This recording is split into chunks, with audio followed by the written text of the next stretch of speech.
Oke, baik teman-teman. Kali ini kita akan belajar membuat grafik dengan menggunakan SPSS. Grafik di SPSS itu cukup kompleks dan bermacam-macam. Anda bisa lihat di sini, graph, lalu legacy dialog. Anda bisa lihat di sini ada bar, 3D bar, line, area, pie, high-low, dan sebagainya, histogram dan juga. Hari ini kita akan cukup membahas yang bar saja, karena bar saja udah cukup kompleks ya. Pertama kita buka dulu datanya, file, lalu open, data. Kita pilih di drive mana data itu akan dipanggil, misalnya data 1. Kita file open.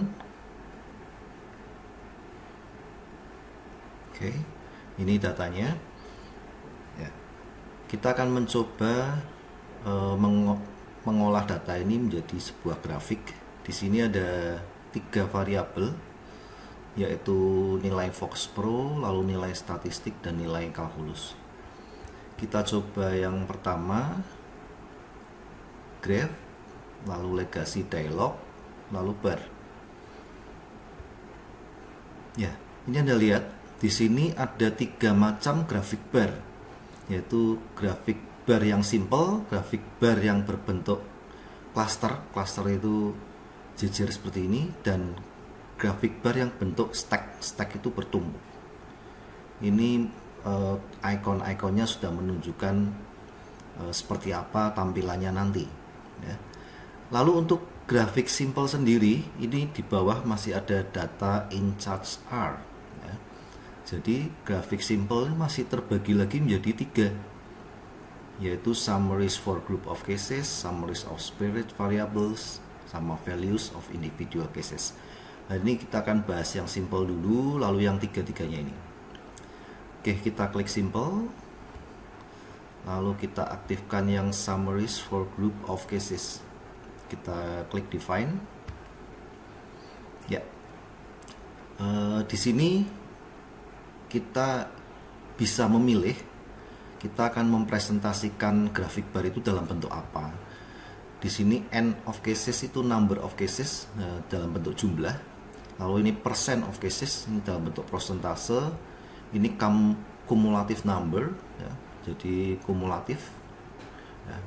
Kalau ini kumulatif persen, bentuknya kumulatif. Atau bisa juga other statistik, misalnya rata-rata. Kita pakai yang n of cases. Karena ini simple, kita cukup ambil satu saja, misalnya Fox Pro ya. Lalu kita masukkan ke kategori axis ya, seperti itu.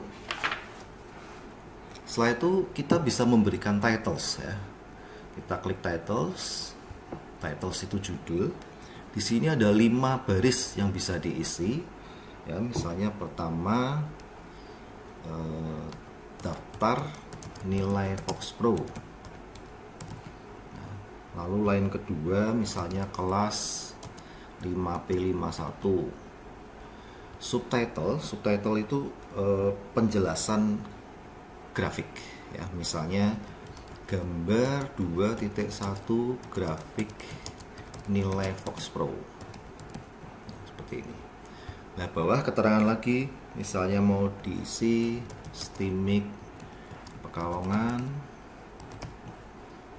lalu tahun misalnya tahun 2020 ya. Oke, kita continue. Dah, itu saja yang diaktifkan, lalu oke.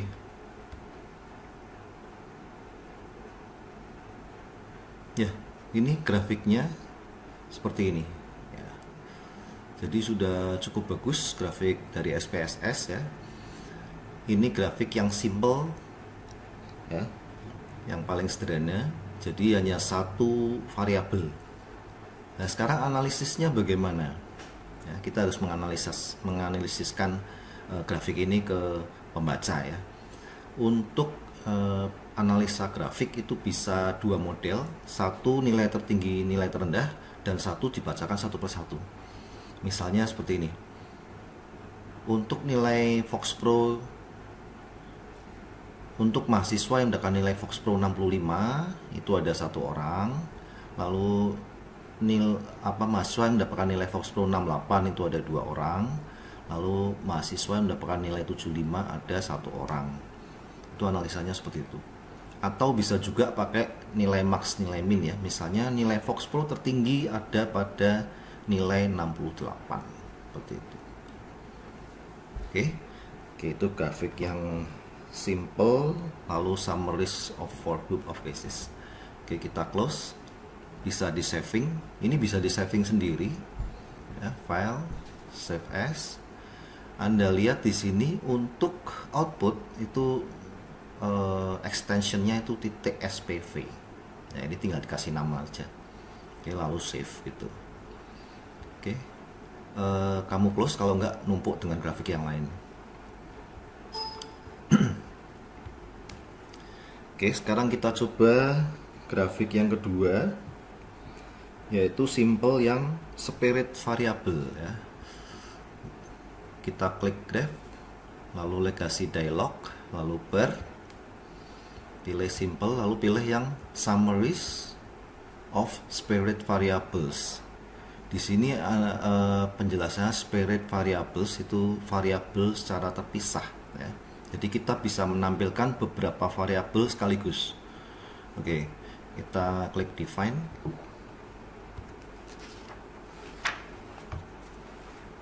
Oke, di sini karena namanya spirit variable membandingkan variabel-variabel, Anda boleh memasukkan tiga ini ya. Ini kita klik lalu kita blok ya. Lalu kita masukkan ke bar represent. Nah, ini kita akan membandingkan 3 nilai ini seperti itu ya. Oke, di depan ini ada tulisan min, itu artinya rata-rata. Anda bisa mengubahnya jika tidak membutuhkan rata-rata ya. Caranya change statistik ya. Ya, ini SPSS menyediakan cukup banyak, tinggal Anda membutuhkan apa, apakah number of casesnya ataukah standar deviasinya ya, tergantung kebutuhan ya. Oke, ini kita cancel aja, kita tetap pakai min ya. Setelah itu title ya. Title tinggal diisi misalnya rata-rata nilai 3 mata kuliah. Itu aja lah, yang lainnya bisa diisi sendiri. Oke, itu saja yang perlu diaktifkan, lalu oke. Ya, seperti ini. Ya, ini kita ingin membandingkan 3 variabel ya. Dalam dunia nyata nanti ini bisa macam-macam ya. Anda misalnya ingin membandingkan pendapatan atau penjualan tiap daerah. Misalnya perusahaan besar punya usaha di Semarang, di Pekalongan, di Tegal. Ini bisa diganti Pekalongan, Tegal, Semarang seperti itu. Jadi akan kelihatan perbandingannya. Jadi makanya kita menggunakan yang spirit variable. Ya, lalu analisanya kalau perbandingan seperti ini itu lebih baik pakai nilai tertinggi terendah ya. Contohnya dari 3 mata kuliah ini, nilai tertinggi ada pada rata-rata tertinggi ada pada nilai kalkulus, dan mata kuliah dengan nilai terendah adalah statistik ya, itu analisanya. Oke, itu analisa spirit variable. Oke, Anda bisa save lalu di close.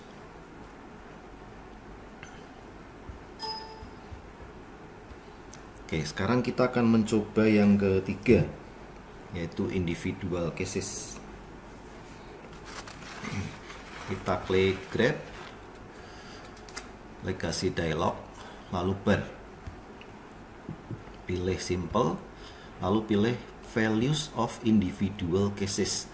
Dari namanya itu sudah kelihatan ini individual cases, jadi akan dianalisa tiap individu ini ya. Adit sendiri, Suta sendiri, Mica sendiri, Nia sendiri, seperti itu ya. Oke, kita klik define. Lalu kita harus memasukkan, kita akan membandingkan apa ini di antara mahasiswa itu. Misalnya nilai Fox Pro, kita masukkan ke bar repression, Lalu kita harus memasukkan nama mahasiswa itu, yaitu kita aktifkan variabel. Ini kita klik variabel, lalu masukkan nama mahasiswa. Jadi kita masukkan ya, seperti itu ya. Lalu kasih titles, misalnya perbandingan nilai mahasiswa pada nilai Fox Pro ya, seperti itu. Lainnya bisa diisi sendiri ya. Oke, kita klik continue, lalu oke. Ya, ini yang kelihatan ya, hasilnya seperti ini. Jadi kita membandingkan antar mahasiswa di sini ya. Kalau di dunia nyata nantinya itu kita bisa membandingkan misalnya antar sales, misalnya Anda bergerak di bidang retail ya, lalu harus membandingkan antar sales ya, mana sales yang terbaik atau sales yang bisa jual terbanyak, seperti itu. Ini pakainya individual cases. Ini contohnya seperti ini. Ada Adit, ada Suta, ada Mica, ada Nia. Ini juga sama karena bentuknya perbandingan, kita analisa tertinggi dan terendah. Misalnya Adit atau nilai Fox Pro tertinggi diraih oleh Adit, lalu nilai Fox Pro terendah diraih oleh Nia. Itu analisanya seperti itu. Oke, baik, itu teman-teman, ini grafik simple, grafik yang simple, yang paling simple. Oke, Anda bisa melihat tutorial saya selanjutnya grafik yang cluster. Oke, sampai di sini dulu. Sampai jumpa lagi.